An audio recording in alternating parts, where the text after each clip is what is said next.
Welcome everyone to Zoom Palestine, and welcome to our second Holy Saturday. Today is the Holy Saturday for the Orthodox Christians, and there's been lots of trouble this week and today because of the new Israeli restrictions. So I'm welcoming you to our meeting, and I'm hoping that you will be informed and inspired or infuriated, or all three, by what we will be talking about today.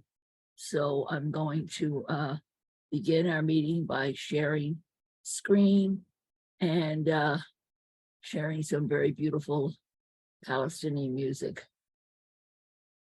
Some Dapka music from the Holy Rosary school.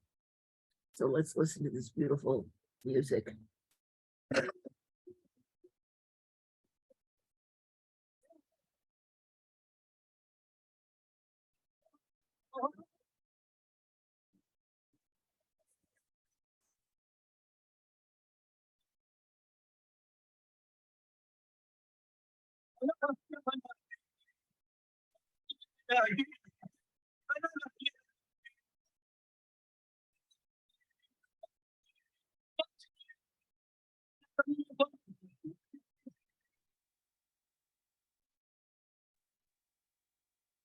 Hello.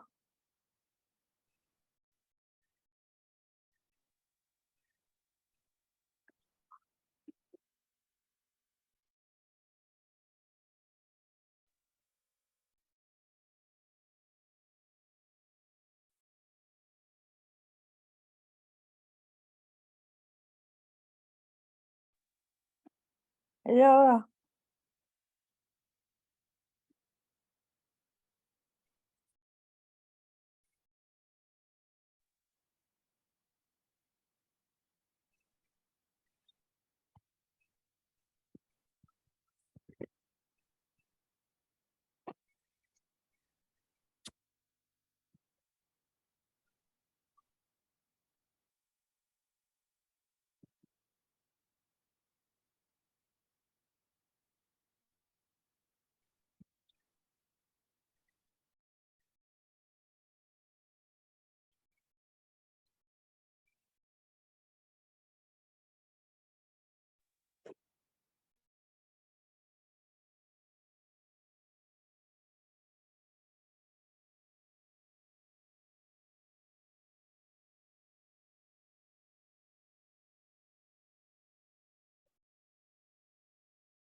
The energy of a new generation in Palestine is going to make the change. The youth are energetic, they are committed, they are passionate and feeling. There's times of renewal. Ramadan is time of purification. Passover is time of dedication to freedom.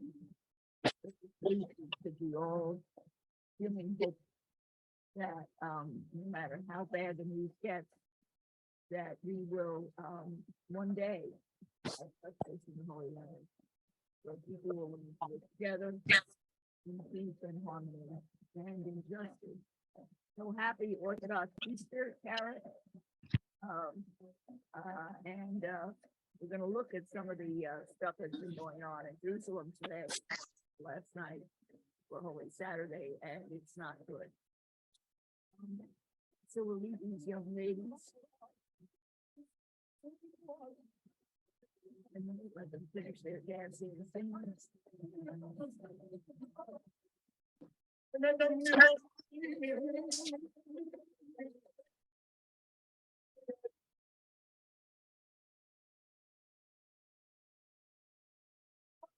Resemblance to the Irish jig. Have you noticed that, Karen, that the upper part of the body stays still and the lower legs are the ones moving, and that's very much like Irish dancing. So Yes. yeah, it's an interesting connection.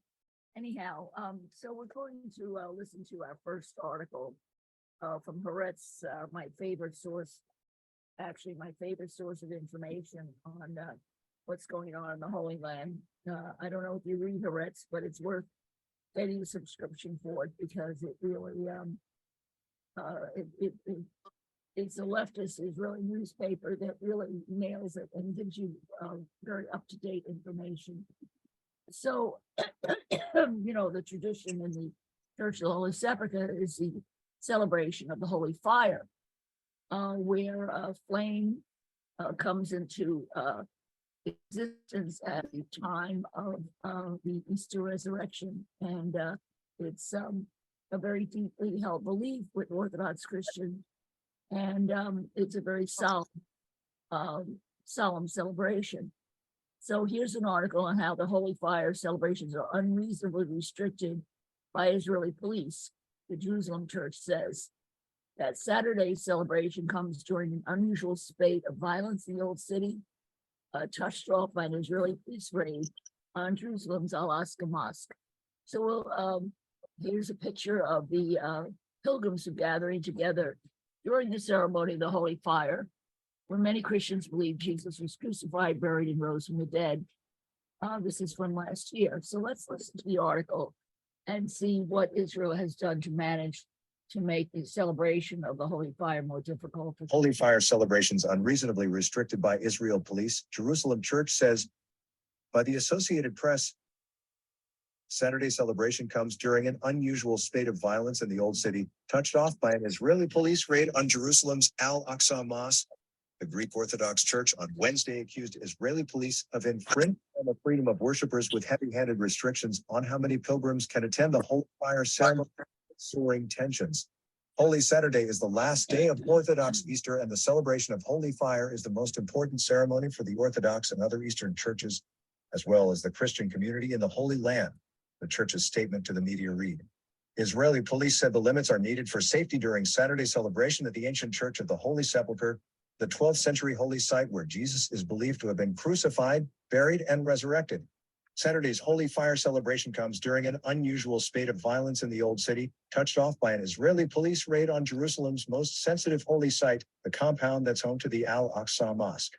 The tension spiraled into a regional confrontation between Israel and Hamas, and were punctuated Friday when two British Israeli sisters and their mother were killed after their car came under fire near a Jewish settlement in the occupied West Bank. The mother succumbed to her wounds on Monday. Israel, which imposed similar restrictions on the Holy Fire event last year, says it wants to prevent another disaster after a crowd stampede at a packed Jewish holy site left 45 people dead. Christian leaders say there's no need to alter a ceremony that has been held for centuries. Eastern Orthodox Christians believe that on the Saturday before Easter, a miraculous flame appears inside the Church of the Holy Sepulchre. The Greek patriarch enters the Holy Edicule, a chamber built on the traditional site of Jesus' tomb, and emerges with two lit candles, passes the flame among thousands of people holding candles, gradually illuminating the walls of the darkened basilica. The flame will be transferred to Orthodox communities in other countries on special flights. The source of the Holy Fire has been a closely guarded secret for centuries, with an abundance of skeptics. Church officials told reporters in Jerusalem on Wednesday that negotiations with the police over their heavy-handed restrictions had failed. After many attempts made in goodwill, we are not able to coordinate with the Israeli authorities as they are enforcing unreasonable restrictions on access to the Holy Sepulchre, the Greek Orthodox Patriarchate of Jerusalem said. The restrictions will limit access to the Christians, to the Church of the Holy Sepulchre, and to the Holy Light ceremony. Israeli police officials acknowledge that they are increasing security and blocking some routes into the dense old city and that attendance is limited in the ancient church and courtyard. But in a conference call with reporters, officials said the attendance limits 1,800 people inside the church, which Greek Orthodox officials said was a fraction of previous years, were set by the church. The church claims in a statement, however, that the police is limiting access to the church to fewer than 2,000 people, down from 10,000 in previous years, and intends on placing 200 police officers inside the church. Chief Superintendent Yoram Siegel of the Jerusalem District Police told reporters during a conference call that the police's top priority is safety on a day when Muslims, Christians, and Jews are celebrating their own holidays in the square half-mile old city. We are going to regulate the movement of crowds, Siegel said, adding that the Holy Fire ceremony will be available throughout the city on video screens and that meetings with the churches are ongoing. Since the rise this year of Israel's most right-wing government in history, Christians say their 2,000-year-old community in the Holy Land has come under increasing attack. So there we go. Wow. Yeah. And here they put in extra security, right? This is a video now we're going to watch about the chaos today in Jerusalem.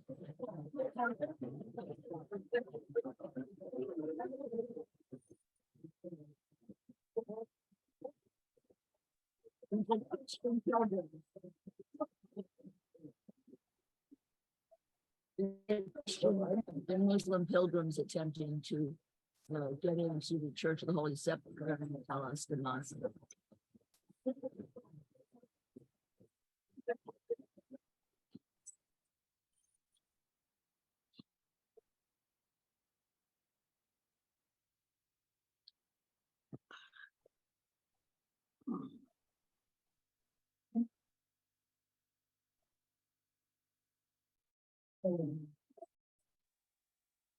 So much for the added security to keep order. It's had the exact opposite effect by making it very difficult for people to move. And with the soldiers all over the place, it creates an atmosphere of tension. And it is the example of this far-right government now just out of control and coming out blatantly against Christians as well as Muslims.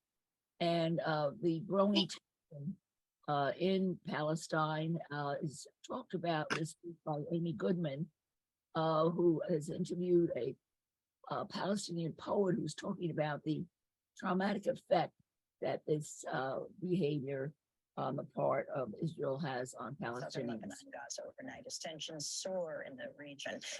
And days after Israeli police repeatedly attacked Palestinian worshippers inside the Al-Aqsa Mosque compound in occupied East Jerusalem. In response to the Israeli raids on the mosque, militants in southern Lebanon and Gaza fired dozens of rockets into Israel, the largest rocket attack from Lebanon in 17 years. Israel says most of the rockets were intercepted.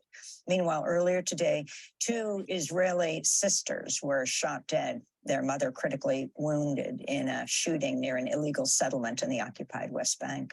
Israeli authorities are searching for the perpetrators. This all comes as Israel continues to impose a violent crackdown in the occupied West Bank, where the Israeli army has killed at least 94 Palestinians this year.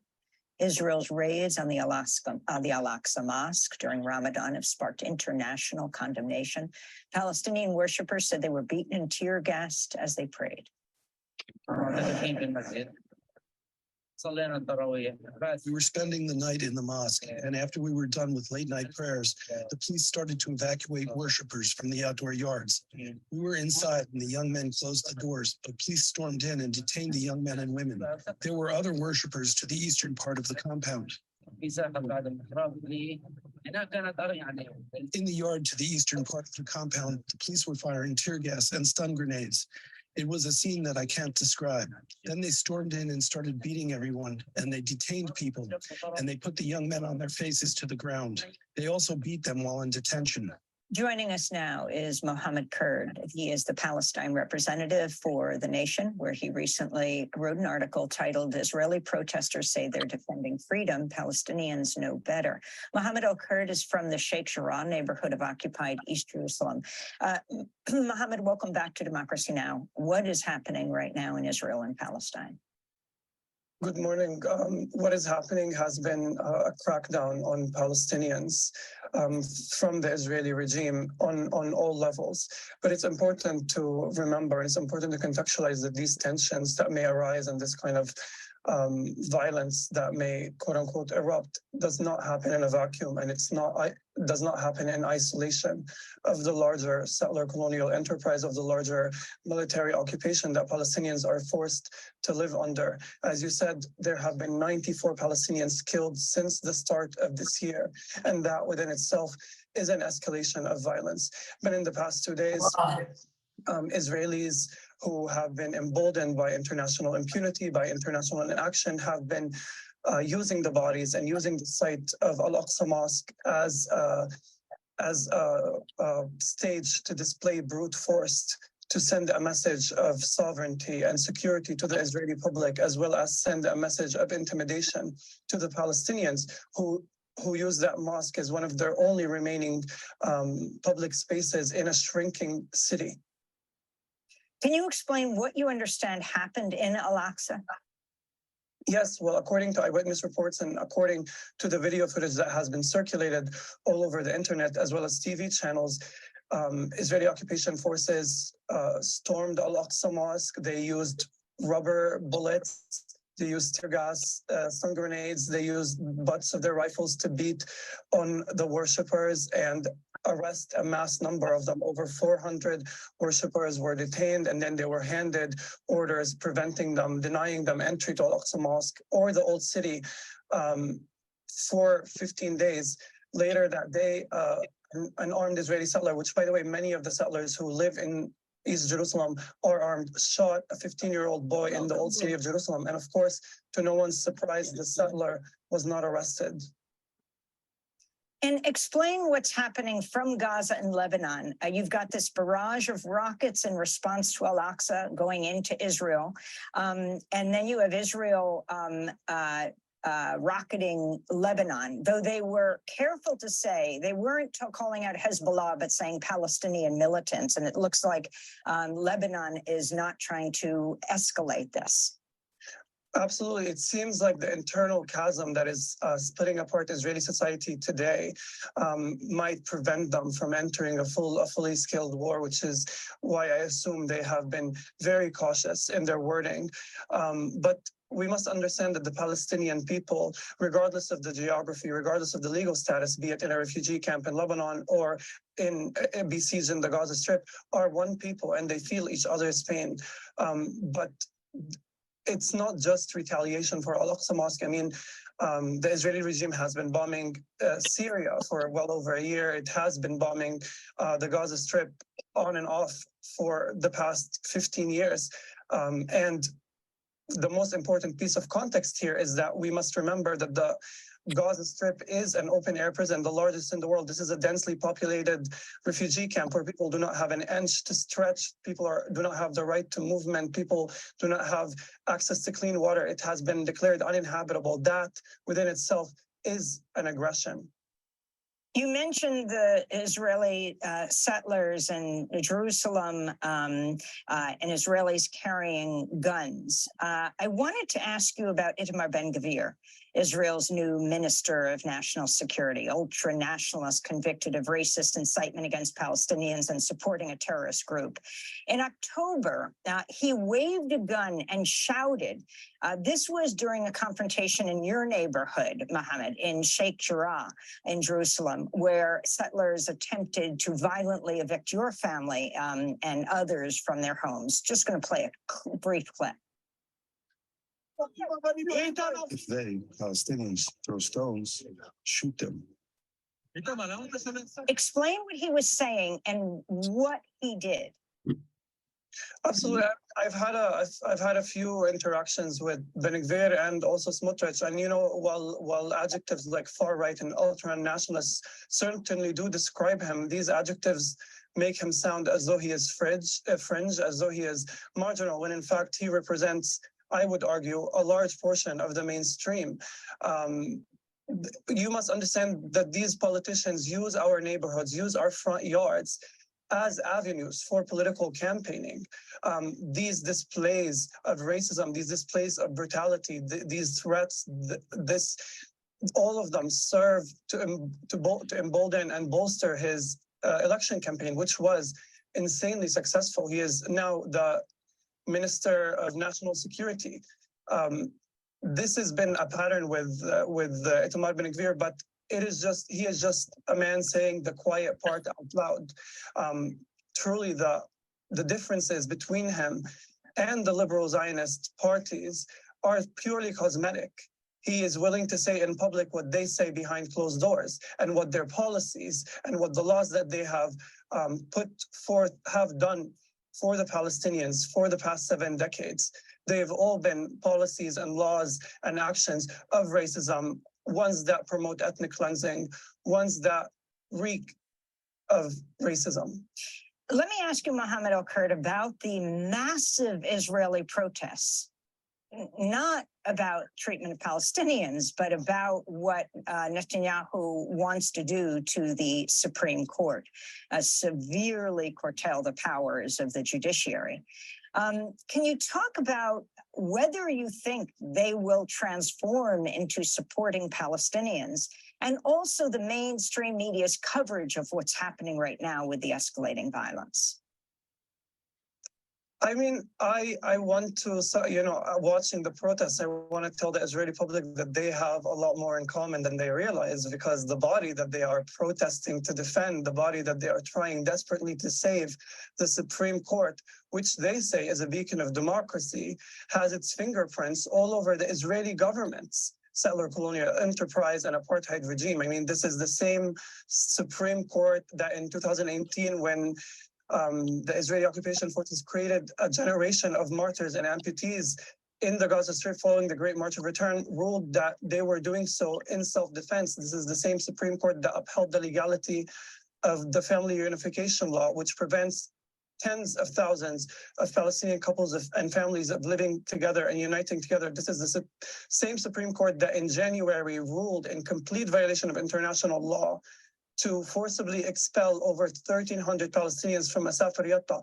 And one of the Supreme Court judges, which made this ruling possible, by the way, is himself a settler in the West Bank. So this is the body that these people are trying to defend. So I absolutely do not think they can transform into talking about or protecting the rights or defending the lives or being advocates of the Palestinian liberation movement, because they are defending a body that is settler made and that serves settlers and that was built on top of the rubble of Palestinian lands and that was made to ethnically cleanse Palestinians and to legalize that kind of ethnic cleansing.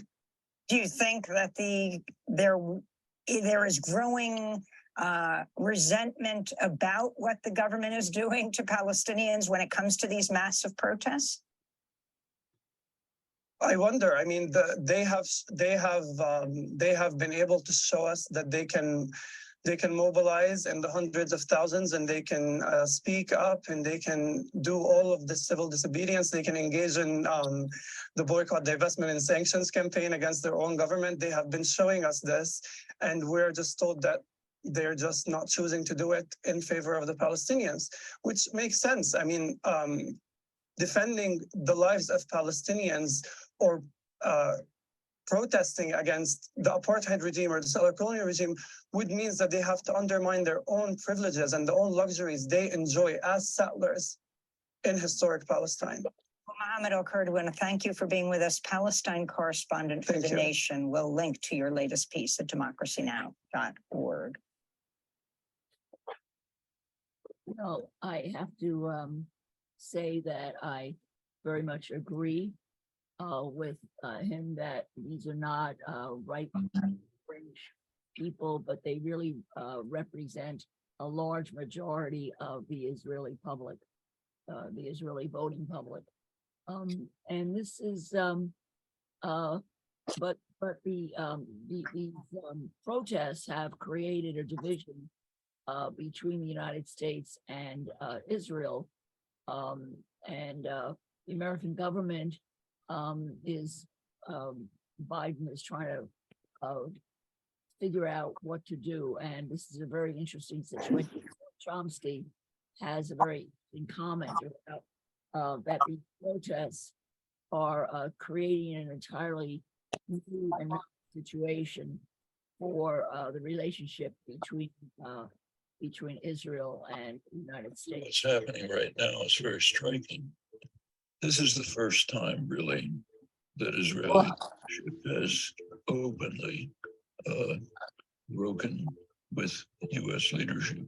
The new administration, especially the leading figures like Ben-Gvir and Smotrich or something, telling the United States, get lost. Netanyahu has made a pretty strong statement saying, we're a sovereign country, we'll do what we want. I don't care what you say. It's the first time the confrontation has been this clear. And it's not clear how the United States will respond. For the first time ever, or 3 years ago, an American, a U.S. representative in the House of Representatives introduced legislation calling for the United States to reconsider U.S. aid in Israel in the light of U.S. law. Well, I think all of these things are moving to the fore, could lead to big changes in the future. It is based to a large extent on substantial shifts in public opinion. So there we have some Easter hope that the first time a legislator introduced a bill to question the aid given to the United States, and that now there's a chasm between the Israeli government and Biden has not invited Netanyahu over, and it doesn't look like he's going to be inviting him over in the near future. So things are going to be very different, I believe. So let's see what might happen with BDS. So the Electronic Intifada has this very interesting battle video about BDS and updates us all on where it is. But just to look at the title of some of the articles here are helpful. Israel, Black Palestinians, and treason.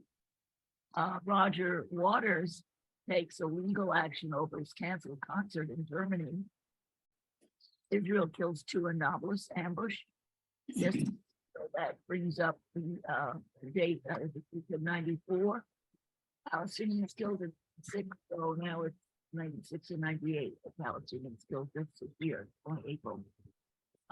And why they're laying siege to an Israeli weapons plant. There was a very successful action against a weapons plant that's supplies Israel weapons. So there's some good articles, but let's get to the BDS. That's something that's really very timely. And what's the irony is that the Israeli protests are now all doing BDS. They're boycotting. Boycotting Israeli institutions, Israeli companies. They're divesting. Money is leaving Israeli companies. They advocate for sanctions against the Israeli institutions that are backing Netanyahu. So they are actually now really exercising BDS rights. Well, while in the United States, BDS has been outlawed. So let's see let's look at this podcast if I can get it to click on.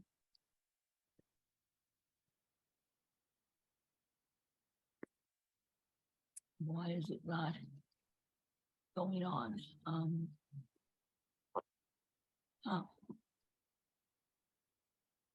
Let me see why. I know there's something weird with it. Let's see if it's in here. Here. No, this is the this is a flyer about the film boycott. All right, well, let's look at that for a minute while I try to figure out.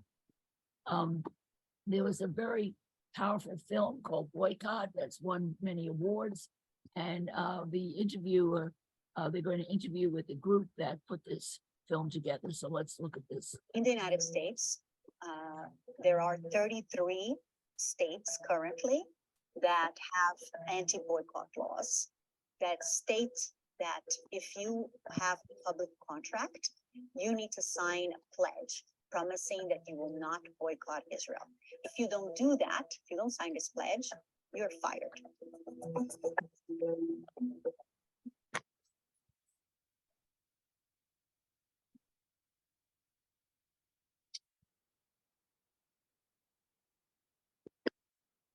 There has been several Americans from different political backgrounds who have stood up against these pledges and taken their states to court, challenging the constitutionality of these bills.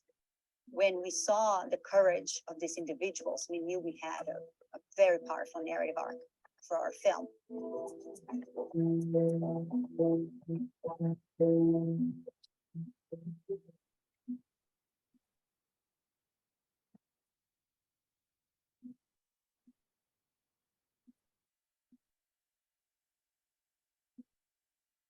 They were trying to crush dissent and stifle the ability of internationals to hold Israel accountable for the human rights of violations of the human rights of Palestinians.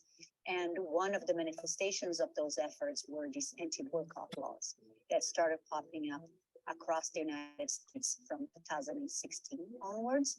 And we knew we needed to sound the alarm.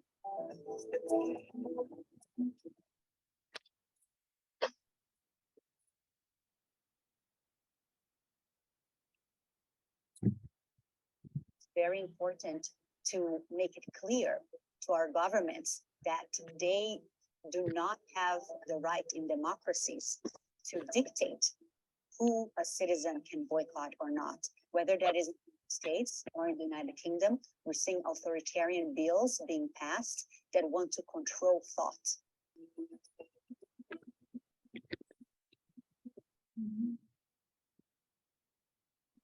There is very little knowledge in America about the degree to which rights tend to have a limit as it regards advocating for Palestinians.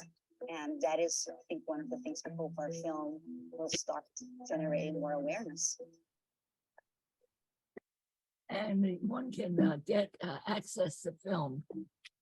It's streaming, and the podcast that I'm trying to get us to watch right now actually had the streaming possibilities. Let me check out Electronic Intifada and see if they have it on today's mail. Let's see if I can get into it from here. Here we go. Here we go. All right, episode 74, The Battle Against the BDS Laws by Nora Barrows Friedman. This is a really excellent video. And it features an interview with the publisher who she refers to in her video.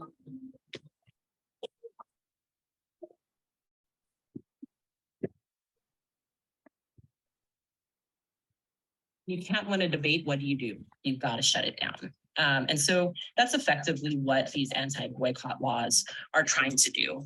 Whether by hook or by crook, they're going to chill dissent on Palestinian rights. The Electronic Intifada. The Electronic Intifada. The Electronic Intifada. This is the Electronic Intifada podcast. I'm Nora Barrows Friedman.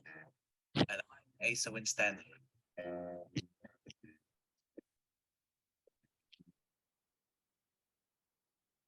There are a number of examples of how boycotts have been used effectively, where people withhold their money, withhold their labor, withhold their time until things change. And to have a proliferation of bills that are criminalizing or penalizing that is really, really troubling and problematic. I was just opening my annual contract from the state of Arizona, and I was rather shocked to see this. In order to get our money, we have to pledge not to boycott Israel. Like, what does the state of Israel have to do with Texas and elementary school? Basically, all it says is contractor warrants he does not and will not participate in a boycott of Israel as defined by, and it gives the law number. If people actually understand what the state is doing here, they would be absolutely horrified and appalled that would be trading away Americans' First Amendment rights so easily. Hello and welcome back to the Electronic Intifada podcast. That was a trailer for the documentary film Boycott. We continue our focus on legislative attempts to crush the boycott, divestment, and sanctions campaign for Palestinian rights in the U.S. In February, the US Supreme Court decided not to hear an appeal to the Eighth Circuit Court of Appeals ruling last year that boycotts of Israel are not protected by the First Amendment of the US Constitution.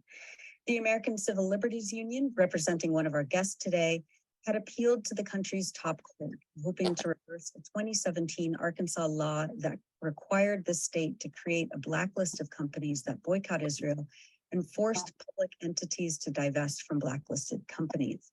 The part of the law at issue in this case was the requirement that state contractors provide written certification that they do not and will not boycott Israel. That law was first struck down in 2021 when the Eighth Circuit Court ruled that it was unconstitutional because it was an attempt by a government body to compel political speech. But shortly after, a bigger panel of judges from the same court reversed the decision. With the Supreme Court deciding not to hear the appeal, the Eighth Circuit Court's decision now stands. The ruling focused on a case brought by our guest, Alan Leverett, the publisher of the Arkansas Times, who was required to declare that the newspaper would not boycott Israel as a condition of receiving state contracts. 35 US states have passed measures condemning or attempting to restrict the boycott, divestment, and sanctions, or BDS campaign for Palestinian rights. Encouraged by Israel lobby groups and the Israeli government itself, politicians claim that refusing to purchase Israeli products and criticizing Israel's human rights violations or its state ideology, Zionism, is tantamount to anti-Jewish bigotry. Joining us to talk about the significance of the Arkansas law standing in direct violation of the First Amendment and how this affects the movement for Palestinian rights in the US is Alan Leverett, publisher of the Arkansas Times, and Suhad Baba, producer of the documentary film Boycott, which is a fantastic deep dive into the fight against these anti-BDS measures and is now out on streaming platforms. We'll tell you how you can watch the film coming up. But first, Alan and Suhad, thank you so much for being with us today on the Electronic Intifada podcast. Thank you for having us, Nora. Thank you for having us, Nora. Thanks for being here. Let's dive into the current situation. The Supreme Court deciding not to hear your appeal, Alan, over the Eighth Circuit Court's ruling last year. This allows the decision to keep this draconian law on the books. The last few years, since your refusal to sign essentially a loyalty oath to Israel in order to receive state contracts or advertisements for your local newspaper, up to what happened last month. And if you could lay out the details of the 2017 law and how it affected. Okay, well, it just sort of came out of the blue. I mean, we're an intensely local publication. We don't address international issues anywhere in our magazine. We're about Arkansas history, culture, politics. It's an Arkansas magazine. And but the legislature passed this bill along with many other legislatures requiring that we pledge, basically take a political position not to boycott Israel in return for to be able to continue receiving advertising from colleges, universities, health departments, state entities. And we have a policy, we've been going, this is our 49th year. We've never taken a political position in return for advertising dollars, and we're not prepared to start now. And so we at first we just ignored it. We thought, think of the hundreds of thousands of transactions that state government does every month. Sheetrock hangers, paper, copiers, advertising. And we just assumed there was no way they could enforce such a law. And but there was one purchasing agent at a college that was going to not let it go, and we didn't. And so we started losing our contract, and when we did, we sued. And for us, we're not boycotting Israel. So for your listeners, viewers, we are doing this strictly on First Amendment grounds. You can't tell us what to say. And so we sued the state, and we lost. And so that's the state maintained that boycotting is an economic activity and is therefore an economic activity. Therefore, the state should regulate economic activity. And so that's the line that the court bought. The conflicts with my 9th grade civics book dramatically. So, anyway, that's where we are. Thanks But for I'll that. Yeah. make one point real quickly. This only applies in the states under the 8th Circuit. So it's about 8 or 9 states. We have won. This position has carried the day. Our position has carried the day in every other court in the United States, except for in the 8th Circuit. So the anti-BDS laws have been overturned or been watered down, changed, whatever, in every other state that this has come up, that this has been challenged at. So we've only lost in the 8th Circuit. We have not lost in the country. Right. And the Supreme Court decided not to hear your case. Are there any plans to bring this up again? What's the next step here? Well, for us, it's damage control. I mean, we're not a wealthy organization. We started on $200 in capital in 1974. So right now it's just damage control. We're not signing the pledge. We've made that clear. And so there's this weird quirk in the law. It says that it's in the interest of the state of Arkansas that all contractors pledge not to boycott Israel, except if they'll give the state a 20% discount. And if we'll give the state a 20% discount on whatever the product is, then we can go on, we can continue to boycott Israel, and that's just fine. So basically, I got to tip the state of Arkansas like I tip my waiter. And if I give them a 20%, I tip 20%. And so if I give them a 20% tip, then we can continue doing business. And so that's. Wow. And you've also called on your readership. So you have reader support as well. We do. We charge $140 a year for full access to our website, which has a lot of political commentary on it. We have right now it's a crazy town in Arkansas in terms of state legislature. They're just obsessed with sex right now, trans, gay, drag, you name it. And so we have a lot of commentary, a lot of coverage. And so we have, as of this morning, we have 3,640 readers who have signed up at $140 a year. And that is financing that completely pays for our newsroom. If this had happened 2 years ago, I may not have been able to refuse that signature. But we're going to, as long as we keep growing our subscriptions, I think we'll be okay.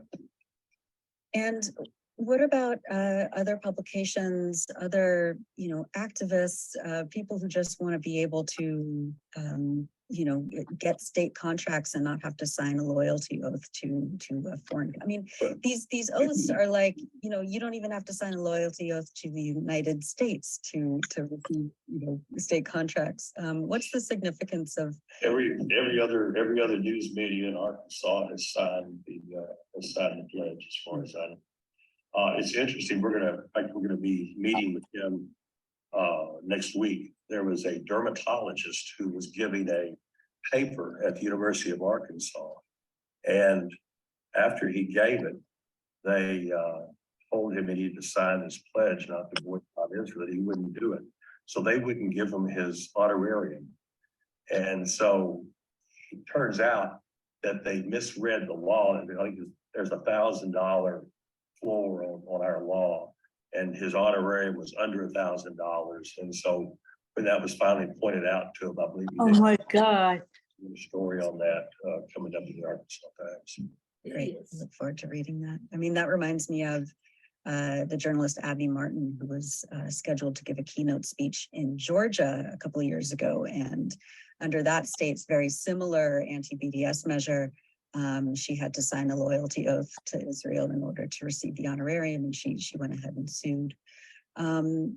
Suhad, I want to bring you in a little bit. Let's talk about the ways that similar anti-BDS laws are being applied in other states. There are 35 states now which have passed this kind of measure, but many have been challenged by civil rights advocates.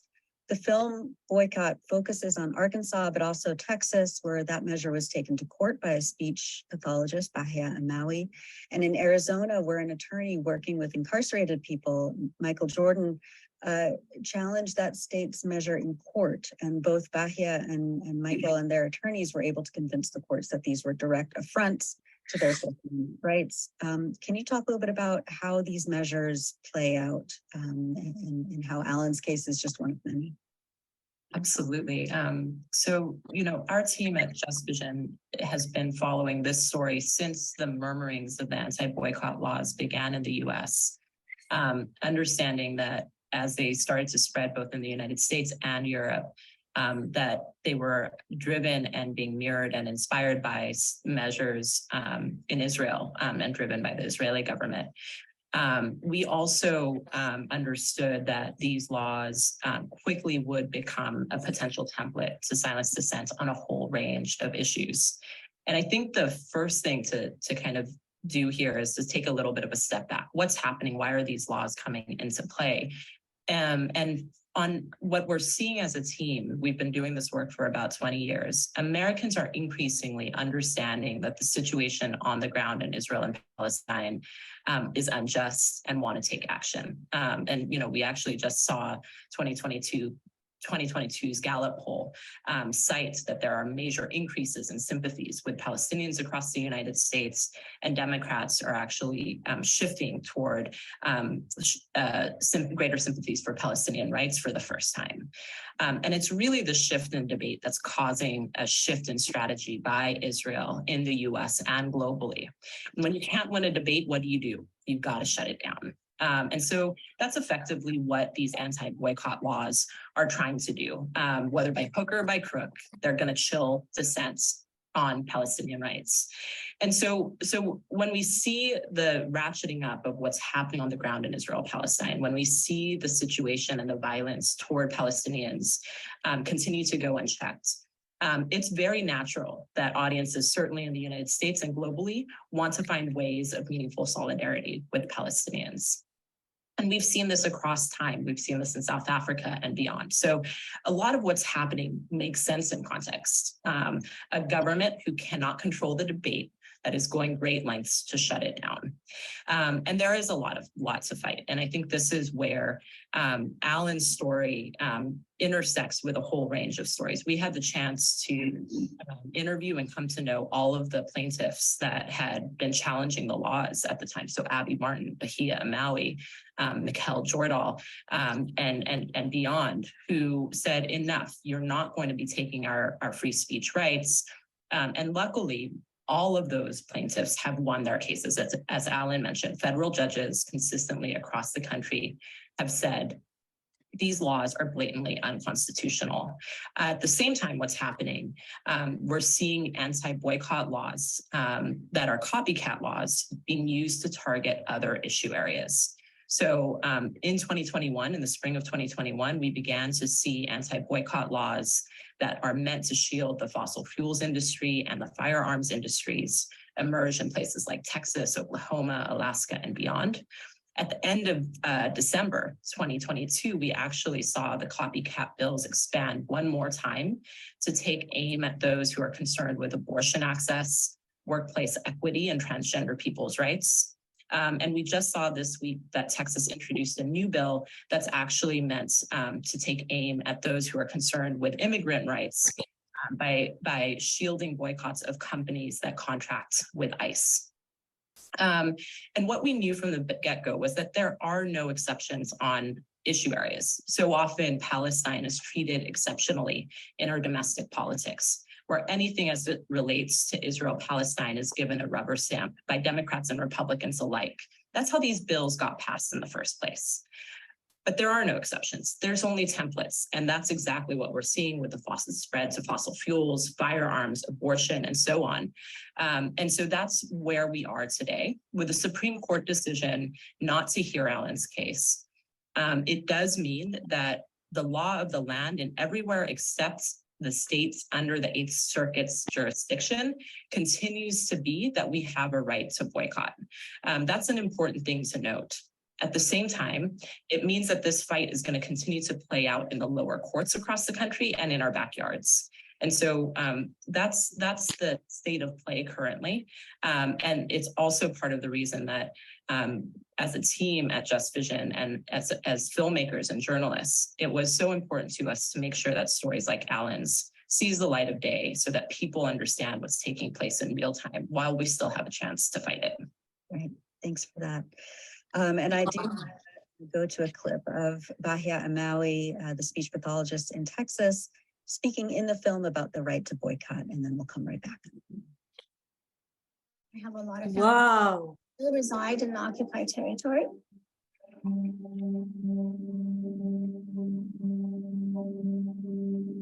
I know and I've seen firsthand the injustice and inequality that goes on there.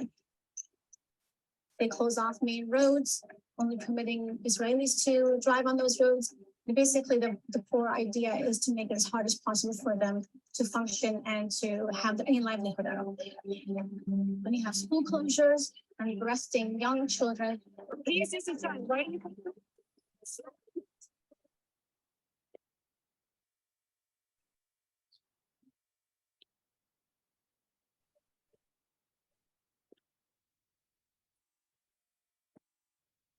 And I could not, stay quiet and just go on with my life. Well, I know that this law is going to make it okay to continue this kind of oppression against the Palestinians.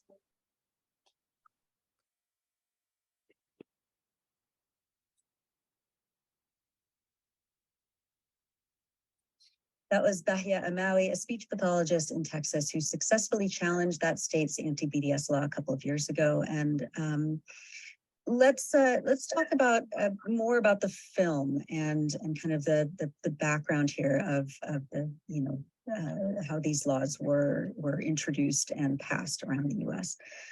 In the film, Israel's Ministry of Strategic Affairs was highlighted. This is a body of the Israeli government tasked with crushing BDS actions and organizing around the world and working directly with foreign governments, including U.S. lawmakers, to do this. The ministry even admitted in 2017 to working through front groups that, quote, do not want to expose their connection with the state.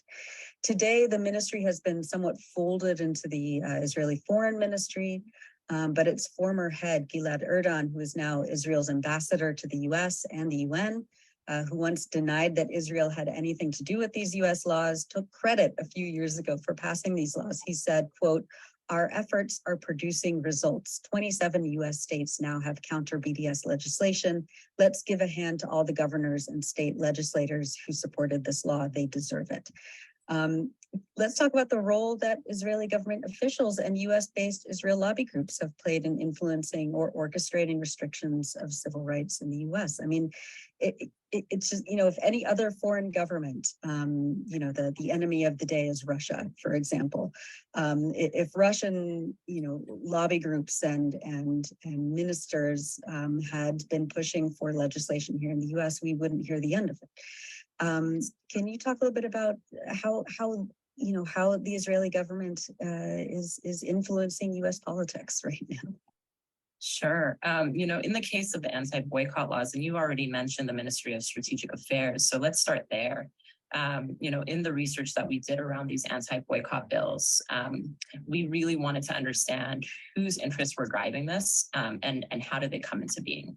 And through that research, it brought us back to the Ministry of Strategic Affairs, which, for those who are listening, is a ministry under the Israeli government that was set up with a stated goal of combating the boycott, divestment, sanctions movement and any efforts to delegitimize the state of Israel globally.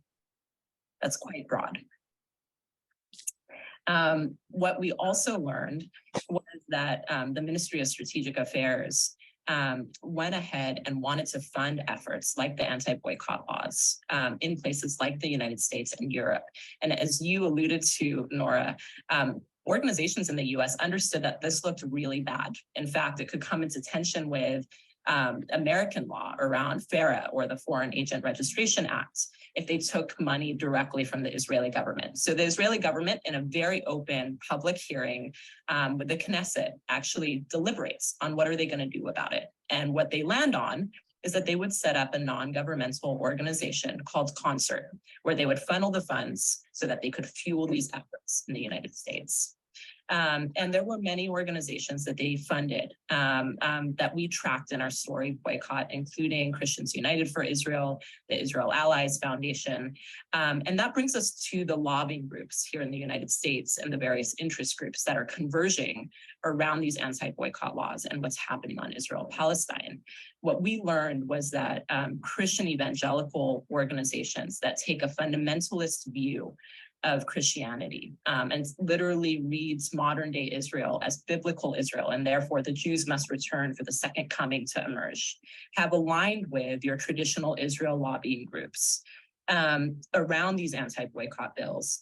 And a third interest group that has come into the mix, that's actually the engine for the spread of these bills quickly across the country, is ALEC, the American Legislative Exchange Council. For those who are unfamiliar with ALEC, they are behind a number of regressive laws in this country, from stand your ground laws to voting ID laws and beyond. Their ultimate aim is to align conservative legislative interests with corporate interests. And so that's how they step into that picture. Alan, I want to come back to you. Being a publisher in the South of the US, and with these kinds of lawmakers who have this very evangelical fundamentalist and actually anti-Semitic,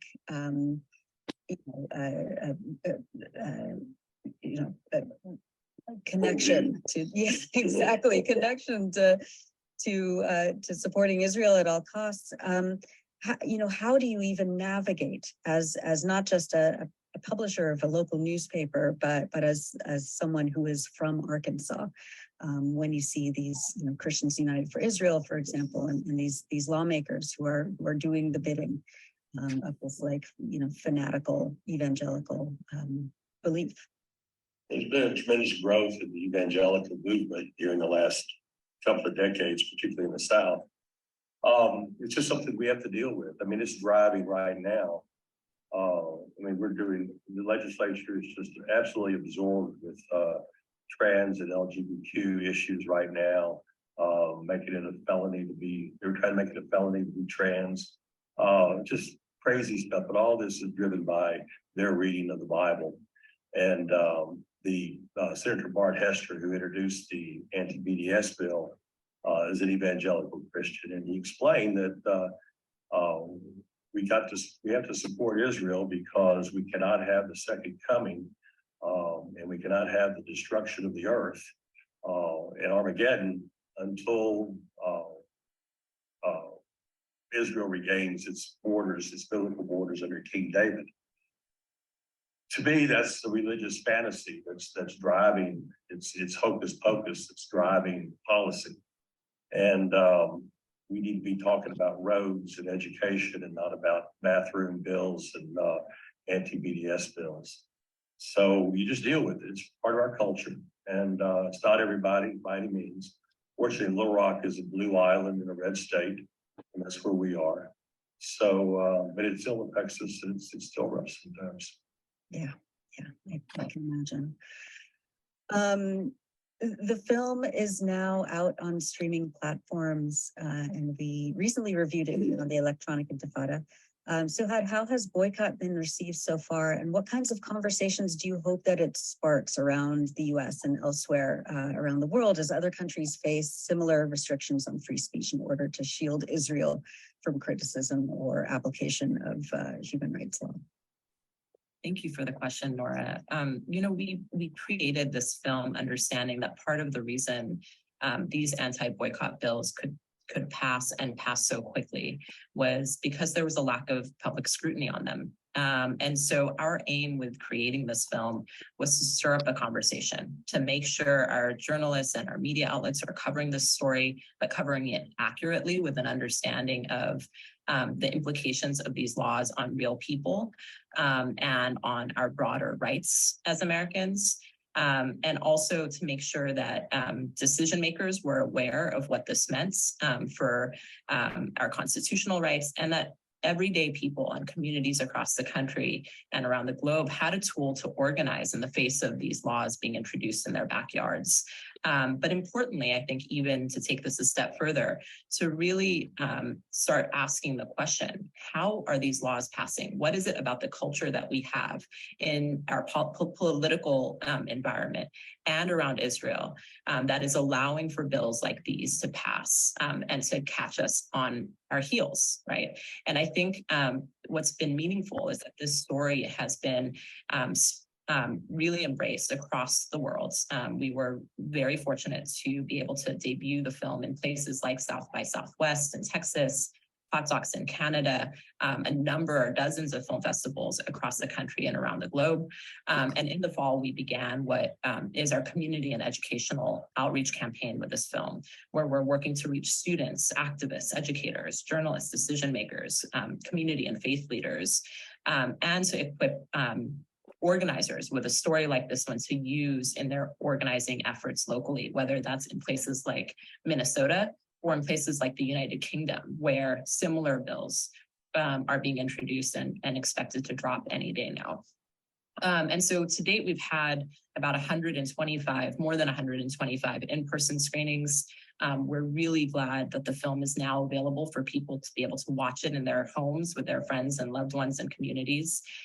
We're going to keep campaigning on this story, knowing that these bills aren't going to go away and that we have a lot of work to do. And we've also seen some really meaningful progress, right? I think we've seen outlets really start to pick up the story. MSNBC, the Los Angeles Times, the New York Times, we've seen allies grow around what's happening on the anti-boycott bills.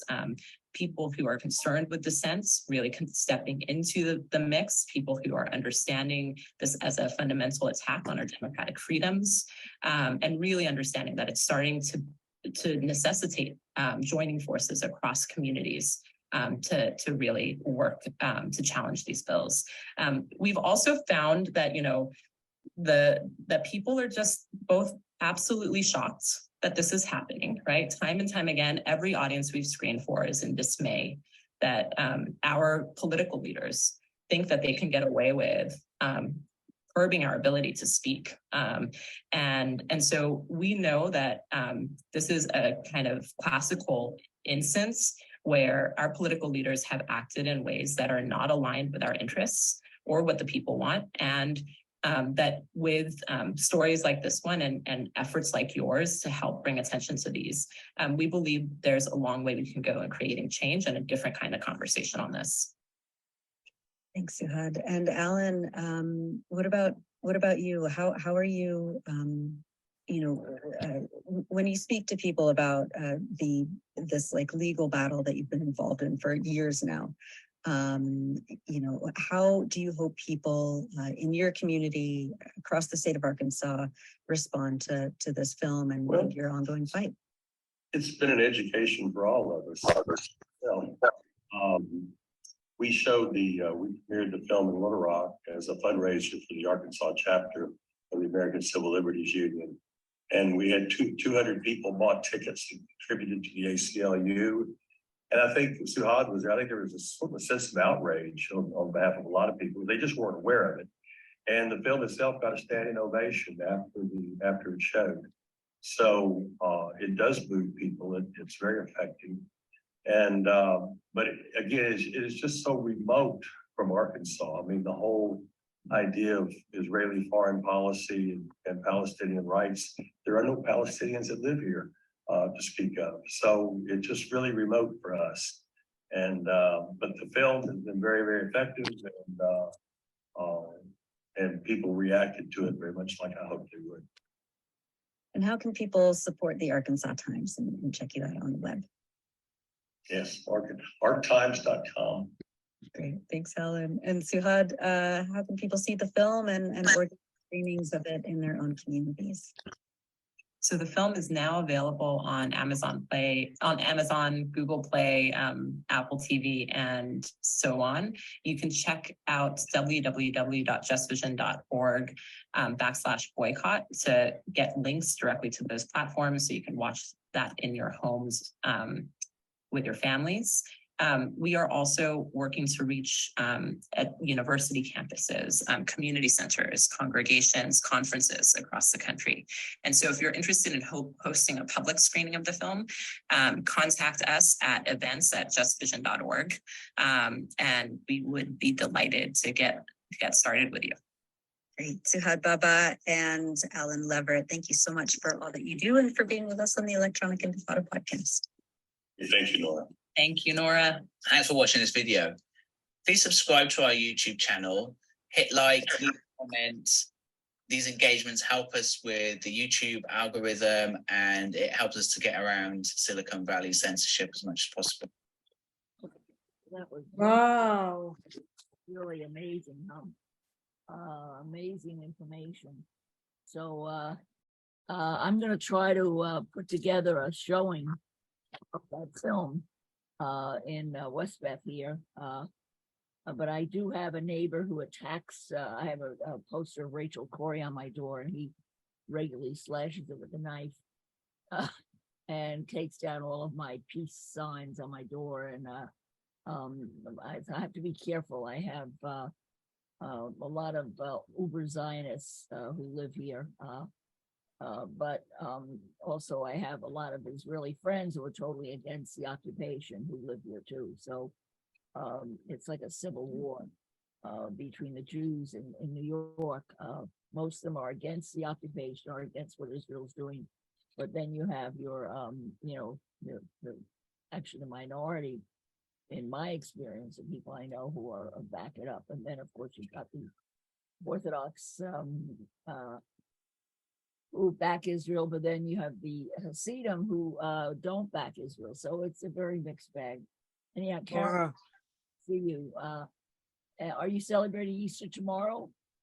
No, I'm Catholic, or I'm Melechite. We celebrated last week. Oh, you did it last week. You're Melechite. Okay. Yeah. Yeah. Okay. So I just got something from Allison Weir on while we were doing this. Something just happened at Emmaus at the Christian church there. So I'll check out. But I have a feeling that, this weekend is going to be a disaster. And that I hope nobody gets really hurt. I never been there, but I have always heard it was always chaos. It's always, but now you've got the chaos besides the crowds and the normal chaos. You've got the chaos of the Israeli soldiers. I mean, why they have to have Israeli soldiers all over the Church of the Holy Sepulchre inside it, I don't get. That makes no sense. And it's just going to cause trouble. I mean, somebody's going to shove into somebody else who's going to push into a soldier and who's going to, fire tear gas. So we'll see what happens. Rita is in Jordan now. And she's coming home to the States. Why is she going to? Why is she? Why is she leaving Kuwait? So she'll be back here. So let's plan on getting together with her. I am going to Egypt in 2 weeks.